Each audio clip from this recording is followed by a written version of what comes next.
Pitaj Vladana, imaš li patku? Have? Da?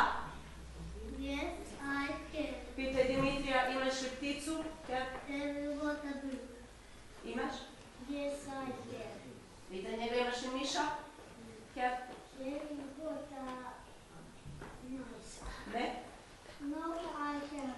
Pitaj Aleksu, imaš li mačku? Have? Imaš, Aleksa? Yes, I can. Pitaj Aleksandru, imaš li psa? Have? Have you got a dog? Nemaš? No, I haven't. Bogdana, pitaj, imaš li kravu? Have? Have you got a cow? Ne? Bogdana? No, I can. Yes. No, I?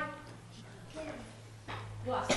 Haven't. Dobro. Pitaj Vasilisu, imaš li svinju? Bogdane? Have? Have you got a pig? Imaš, Vasilisu. Yes, I can. Pitaj Matiju, imaš li konja? Have? Have you got a horse? Da, Matija. Yes, I have. Pitaj Luku, imaš li patku? Have? Have you got a duck? Ne, Luka. No, I have. Luka, pitaj Svetozara, imaš li pticu? Have? Have you got a bird? Da,